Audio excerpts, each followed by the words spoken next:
Hi friends, welcome to my channel. It's Akashan. I'm back with another new short video on this unit, Cell, the Unit of Life. In the previous video, we left from history of cell theory, so we'll continue with this. In 1838, a German botanist, M.J. Scladen, announced that all plants were composed of cells. 1838 में M.J. Scladen नाम का German botanist था जिसने announce किया कि plants cell से बने हुए हैं. एंड इन 1839 और उसके नेक्स्ट ईयर में 1839 में एक जर्मन जूलॉजिस्ट आया जिसका नाम थियोडोर स्केवान था. उसने स्टेट किया that all animals were also formed of cells, कि एनिमल्स भी सेल से ही बने हुए हैं. Schwann found that the animal cells had nuclei and were enclosed by thin cellular cell membrane. Schwann ने फाउंड किया कि एनिमल्स में न्यूक्लियाई होती है एनिमल सेल्स में, और वो सेल मेम्ब्रेन से एनक्लोज होते हैं. नाउ कॉल्ड प्लाज्मा मेम्ब्रेन, जिसको अभी प्लाज्मा मेम्ब्रेन भी कहा जाता है instead of thick cell wall. Thick cell wall के अलावा सो एनिमल सेल में एक थिक सेल वॉल भी होता है और प्लाज्मा मेम्ब्रेन भी होता है जिसको सेल मेम्ब्रेन भी बोला जाता है. ये define the cell as a membrane bound nucleus containing structure. उसने एक्सप्लेन किया कि जो मेम्ब्रेन बाउंड न्यूक्लियस है वो एक सेल का स्ट्रक्चर डिफाइन करता है. He proposed cell hypothesis stating that the bodies of plants and animals are compose of cells. Cell hypothesis ये कहता है कि सेल्स से ही बने होते हैं हमारे प्लांट्स और animals. Statement of cell theory states that all living things are composed of minute units, the cells, which are the smallest entities that can be called living. Cell theory की statement ये है कि जितने भी living things हैं हमारे universe में वो सब एक स्मॉल एंटिटी मिनट यूनिट से बने हुए हैं. स्मॉलेस्ट एंटिटी जिसे कहा जाता है लिविंग होने के लिए सेल को. So second point is a cell is a mass of protoplasm containing a nucleus and bounded by a cell membrane and in many cases by a cell wall also. So एक cell के अंदर जो मास होता है जिसको protoplasm कहते हैं, जो सेमी फ्लूइड लिविंग कंटेंट होता है जिसको प्रोटोप्लाज्म कहते हैं, उसमें न्यूक्लियस भी इंक्लूडेड होता है. वो एक सेल मेम्ब्रेन से बाउंड होता है और सेल मेम्ब्रेन भी in some cases cell wall से बाउंड होती है. All cells are basically similar in structure and metabolic activities. सारी सेल्स मेटाबॉलिक एक्टिविटी और स्ट्रक्चर में सिमिलर होते हैं basically. So the function of an organism as a whole is the result of the activities and interactions of the constituent cells. एक organisms की functions को हम define कर सकते हैं उसके अंदर के सेल्स में इंट्रैक्शंस जो हो रही है उसके थ्रू. So need for modification of cell theory. Cell theory को मॉडिफाई करने के लिए क्या रीजंस थे. So Schwann held that cells could arise spontaneously.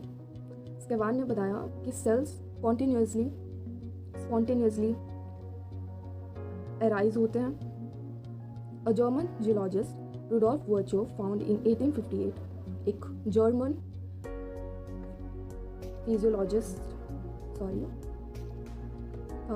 Rudolf वर्चो इन 1858 में, जिसने बताया कि जो लिविंग सेल्स है, जितने भी लिविंग सेल्स है वो प्री एग्जिस्टिंग सेल्स से बने हुए हैं, जिसको उसने टर्म दिया omni cellula e cellula. The conclusion suggested a continuous line of all generation from the very beginning of life. This is called theory of cell lineage. So this continuation from cell to cell, कि एक cell से ही बन रहा है, तो generation after generation एक line of lineage जो है वो चल रही है, जिसको थ्योरी ऑफ सेल लीनियज बोला. This theory points out to the evolutionary implications that all cells and hence all organisms have a common ancestry. इस थ्योरी ने बताया कि जो सेल्स हैं जो दूसरे अपने प्री एग्जिस्टिंग सेल से बन रहे हैं, तो उन्होंने बताया कि ये एंसेस्ट्री बता रहे हैं. It also made the cell a common vehicle for the transmission of hereditary traits from one generation to the next. Cell को एक कॉमन व्हीकल बोला गया ट्रांसमिशन ऑफ हेरिडेटरी मटेरियल के लिए generation after generation. So Haeckel in 1866 announce that the nucleus stores and transmits hereditary information. इसके बाद हैकल आए जिन्होंने 1866 में अनाउंस किया कि न्यूक्लियस स्टोर करता है और ट्रांसमिट करता है हेरिडिटरी इंफॉर्मेशन। उसके बाद statement of modern cell theory. Modern cell theory की स्टेटमेंट्स क्या थी? First, life exist only in cells. Living objects are composed of cells and cell products, or are multinucleate mass of protoplasm, or are like a single free cell. Third, a cell is a small mass of protoplasm, usually containing a nucleus or nuclear material and some other organelles, and is bounded by a cell membrane. A cell organelle does not survive alone. Fourth, cell is also a unit of function, reproduction, heredity, and disease, besides being a unit of structure. Fifth, cell always arise from the pre-existing living cells by division. The new cells are like the parent cells in all respects. So, modern cell theory की ये statements थी कि life जो है हमारी सिर्फ और सिर्फ सेल में ही पाई जाती है और किसी में नहीं पाई जाती। जहाँ पे भी सेल है वहाँ पे लाइफ है। और सेकेंडली बताया उन्होंने कि लिविंग ऑब्जेक्ट्स जो है वो सेल और सेल प्रोडक्ट से बने हुए हैं और multi nucleate mass of protoplasm से बने हुए हैं जो कि एक सिंगल सेल की तरह है। सेल थर्डली, सेल को बताया गया small mass of protoplasm usually containing a nucleus और न्यूक्लियर मटेरियल। एक सेल को बताया गया स्मॉल मास ऑफ प्रोटोप्लाज्म जो कि न्यूक्लियस और न्यूक्लियर मटेरियल और सम ऑर्गेनेल्स से बना हुआ है जो कि एक सेल मेम्ब्रेन से बाउंड होता है और जिसमें ऑर्गेनेल्स जो है अकेली सर्वाइव नहीं कर सकती, एक सेल के अंदर ही ऑर्गेनेल्स सर्वाइव कर सकती है। फोर्थली बताया cell is also unit of function, reproduction, heredity, besides being the structure, unit of structure. So cell को रिप्रोडक्शन के लिए, हेरिडिटरी के लिए, फंक्शन के लिए भी यूनिट बताया गया। उसके बाद cell always arise from the pre existing living cells by division. तो प्री एग्जिस्टिंग जो पहले सेल्स जिंदा थे उनके डिवीजन से न्यू सेल्स बन रहे हैं, अराइज हो रहे हैं। The cells are like the parent cells in all respects. Now सिक्सथली,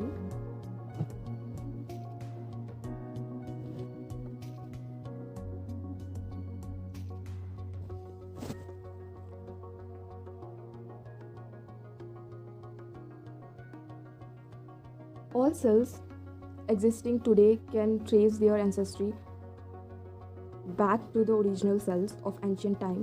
This also hold good for the cell organelles called chromosomes. So cells एक बेसिक यूनिट है हेरिडिटरी की, जैसे हमने कहा, तो वो बेसिक यूनिट है एक एंसेस्ट्री को बताने के लिए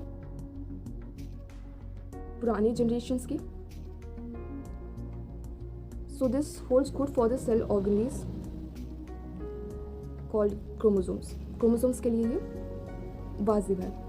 उसके बाद सेवेंथ में all cells have fundamental similarity in physical structure, organelles, chemical composition and basic metabolic reactions. सब cells fundamentally, physically, chemically, metabolically similar है। Cells maintain homeostasis to remain alive. Cells homeostasis maintain करते हैं जिंदा रहने के लिए। Homeostasis मतलब मैंने बताया था प्रीवियस वीडियो में, homeostasis is a condition where cell in its boundary contain equal composition of chemicals. So study composition of chemicals within a cell is called homeostasis. Function of an organism as a whole are the sum of the activities and interactions of its constituent cell units. An organism cannot show a function which is absent in its cell. Function of organism as a whole हम बता सकते हैं उसके अंदर के sales में interactions और activities जो हो रही है उनके सम टोटल को। An organism can not show a function which is absent in its cell. तो एक ऑर्गेनिज्म कोई ऐसा फंक्शन शो नहीं कर सकता जो उसके अंदर सेल्स नहीं कर रहे हैं।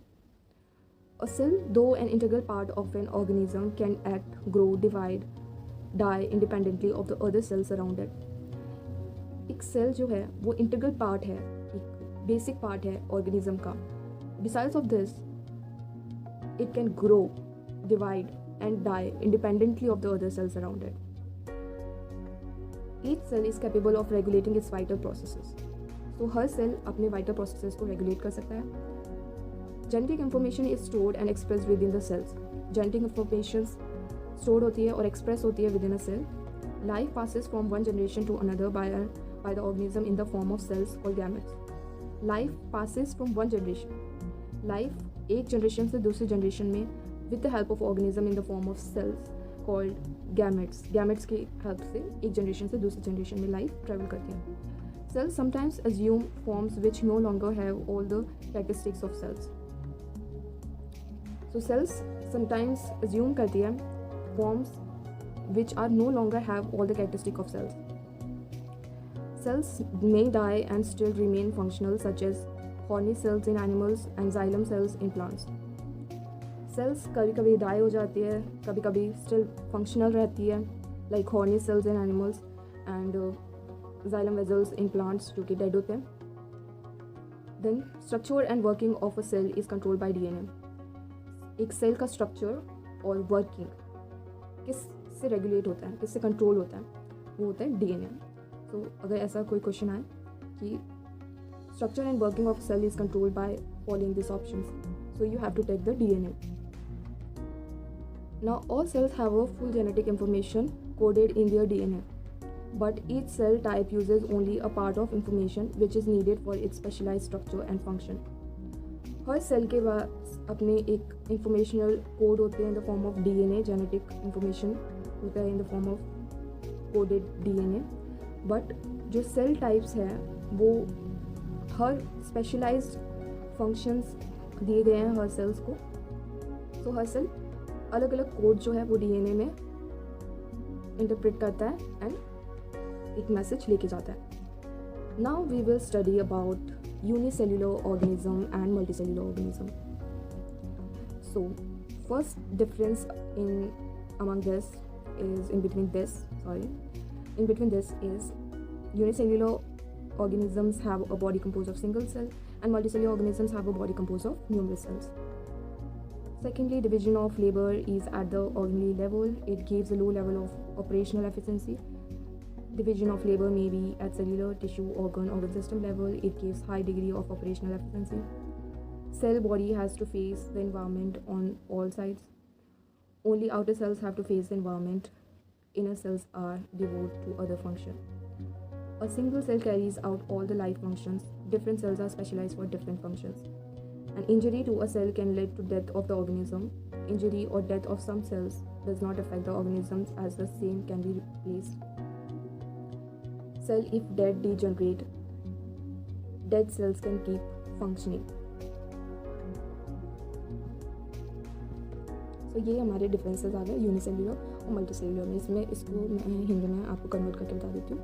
सो फर्स्ट ऑप्शन हमारे फर्स्ट डिफरेंस हमारा ये बोलता है कि एक बॉडी जो है वो यूनिसेल्युलर में एक सिंगल सेल से बनी है और मल्टीसेल्युलर में मल्टीपल सेल से बनी है. सेकेंडली, डिवीजन ऑफ लेबर जो है वो ऑर्गेनली लेवल पे होता है, ऑर्गेनली लेवल पे, बिकॉज यूनिसेल्युलर में एक ही सेल होता है. तो एक ही सेल में अगर हम डिवीजन करेंगे तो क्या होगा, एक ऑर्गेनली लेवल पे डिवीजन होगा. एंड मल्टीसेल्युलर में क्या होता है कि सेल्युलर लेवल पे होता है, टिश्यू लेवल पे होता है, ऑर्गन लेवल पे होता है, ऑर्गन सिस्टम लेवल पे होता है, बिकॉज उसमें organ system level of organisation होती है. सो इसमें ऑपरेशनल एफिशिएंसी ज़्यादा होती है, हाई होती है, और इसमें ऑपरेशनल एफिशिएंसी कम होती है. थर्डली, सेल बॉडी जो होती है वो इन्वायरमेंट को ऑल साइड से फेस करती है, और इसमें जो है बिकॉज एक ही सेल होता है इसमें, तो ऑल साइड से वो इन्वायरमेंट को फेस करती है, और इसमें जो आउटर सेल्स होते हैं वही बस इन्वायरमेंट को फेस करते हैं. फोर्थली, इसमें a single cell carries out all the life process. एक सेल सारे लाइफ प्रोसेसेस को कैरी करता है और ऑपरेट करता है, फंक्शन करता है. बट इसमें डिफरेंट सेल्स जो है स्पेशलाइज है डिफरेंट फंक्शंस के लिए. फिफ्थली, एक सेल में अगर इंजरी होगी तो वो पूरा लिविंग सिस्टम जो है वो हमारा डेड हो जाएगा. बट इसमें अगर इंजरी होती है तो few cells will dead and other will remain alive.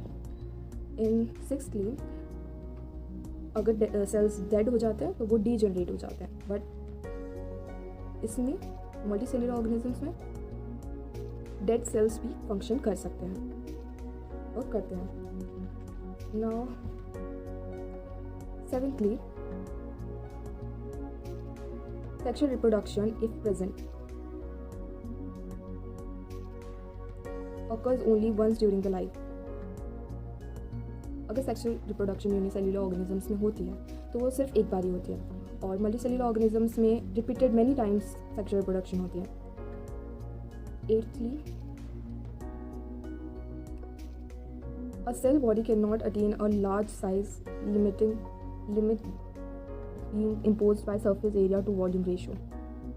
Surface area और वॉल्यूम रेशियो इसमें कम होता है बिकॉज एक ही सेल होता है तो उसमें सरफेस एरिया ज़्यादा होता है और वॉल्यूम रेशियो कम होता है, सो कम होता है इसका सरफेस वॉल्यूम रेशियो। और इसमें जो है वो ज़्यादा होता है बिकॉज इसमें वॉल्यूम ज़्यादा होता है और सरफेस एरिया कम होता है। Multicellular because multiple cells compose of this multicellular organisms. Ninthly, life span is short due to heavy load of work. इसमें एक ही सेल ऑपरेट कर रहा होता है तो उसमें वर्कलोड ज़्यादा होता है तो इनकी लाइफ स्पैन जो होती है वो शॉर्ट होती है। और इसमें मल्टीसेल्युलर ऑर्गेनिज्म में मल्टीपल सेल्स फंक्शन कर रहे होते हैं, वर्क कर रहे होते हैं, तो इसकी लाइफ स्पैन ज़्यादा होती है, लॉन्गर होती है और लिमिटेड लोड होता है। 10th, unicellular organisms are immortal. Unicellular organisms immortal होते हैं, वो कभी डेड नहीं हो सकते बिकॉज वो डीजेनरेट हो जाते हैं, जैसे कि हमने पिछले ऑप्शंस में पढ़ा था कि if dead they degenerate. So multicellular में क्या होता है, only the germ cells that pass on to the next generation are immortal. जो जर्म सेल्स होते हैं हमारे, जैसे गैमेट्स होते हैं, वही बस इमॉर्टल होते हैं, बाकी मॉर्टल नहीं होते हैं, इमॉर्टल नहीं होते हैं। Power of division is not impaired. Certain specialised cells loss power of division. Power of division मतलब डिवीजन इसमें हो सकता है, इसमें कुछ स्पेशलाइज्ड सेल्स में पावर ऑफ डिवीजन नहीं होता है। Capacity to regeneration is well marked. Regeneration की कैपेसिटी इसमें बहुत अच्छी होती है यूनिसेल्युलर में, और इसमें कम होती है पर बिकॉज इंक्रीज स्पेशलाइजेशन, बिकॉज इसमें सेल्स ज़्यादा होते हैं, इसमें स्पेशलाइजेशन ज़्यादा होती है। So next is cell has the same role for itself and the organism. Cell have a double role, one for themselves and other for the organisms. तो इसके पास एक ही रोल होता है, यूनिसेल्युलर में एक ही सेल होता है तो एक ही रोल होता है खुद के लिए भी और पूरे ऑर्गेनिज्म बॉडी के लिए भी। और इसमें सेल्स जो होते हैं, बहुत सारे सेल्स होते हैं, तो सेल्स का अपने लिए भी एक अलग रोल होता है और ऑर्गेनिजम्स बॉडी के लिए भी अलग रोल होता है। Now we will study about differentiation of cells in a multicellular organisms. First sub topic is undifferentiated cells, that is stem cells. Multicellular organisms के सेल्स को डिफरेंशिएट किया है। ओके, तो हम आज के वीडियो में एक ही पढ़ेंगे, that is undifferentiated stem sales. So these are unspecialized cells which by mitotic division give rise to new cells for the formation and maintenance of tissue। ये एक अनस्पेशलाइज्ड सेल्स होते हैं जो माइटोटिक डिवीजन के थ्रू न्यू सेल्स को birth देते हैं to maintain और फॉर्म टिश्यूज। इसमें हमारे 5 पार्ट्स आ जाते हैं, सब पार्ट्स आ जाते हैं। First is germinal epithelium, second is Malpighian layer, third is meristematic cells, fourth is bone marrow, and fifth is zygote. So germinal epithelium found in the gonads consists of stem cells. Germinal epithelium gonads में होते हैं, sperm cells पाए जाते हैं इसमें, not sperm cells. These cells are unspecialized and by mitotic division produce new cells that give rise to gametes. The cells are unspecialized and by mitotic division produce new cells that give rise to gametes। ये unspecialised होते हैं और bye mitotic division वो new sales बनाते हैं और gametes को पैदा करते हैं। उसके बाद मार्फिजियन लेयर होता है। Malpighian layer of the epidermis is in vertebrate skin. Malpighian layer of epidermis in vertebrate skin consist of undifferentiated stem cells. Malpighian layer जो होती है एपिडर्मिस की, वर्टिब्रेट स्किन की, वो अनडिफरेंशिएटेड स्टेम सेल से बनी हुई होती है। This cells replace the epidermal cells lost to the environment at the surface. जो एक वर्टिब्रेट की स्किन पे जो एपिडर्मिस होती है, एपिडर्मिस लेयर होती है, वो अनडिफरेंशिएटेड स्टेम सेल्स की बनी हुई होती है जो रिप्लेस हो जाती है if any injury is caused और anything. So third is meristematic cells. Vascular plants have undifferentiated meristematic cells at the tip of the stem. Vascular plants जो होते हैं उनके टिप पे अनडिफरेंशिएटेड मेस्टेमेटिक सेल्स होते हैं, स्टेम टिप पे, a little above the root tip, और root tip पे भी होते हैं, एंड इन द कैम्बियम और कैम्बियम पे भी होते हैं। This cells continue to divide and mature into xylem, phloem, companion cells and so on. ये सेल्स जो है डिफरेंशिएट होते हैं to divide, mature into xylem, phloem, companion cells, and so on. Fourthly, bone marrow. Invertebrates has unspecialized stem cells which continuously produce blood cells. In vertebrates, unspecialized stem cells are present in the blood cells. So, bone marrow में vertebrates में unspecialized cells होते हैं जो continuously produce करते हैं blood cells को. Now, zygote 2 is an undifferentiated fifth one. Cells of cells. By segmentation, it produces millions of cells which gradually differentiate and finally form a new organism. Zygote जो है वो एक और undifferentiated cell example है. इसमें segmentation होती है और millions of cells जो है gradually differentiate होते हैं और finally एक new organism बनता है. So this is all for today. I will meet you in the next video with the next topic of this unit. Till then, take care. Bye bye.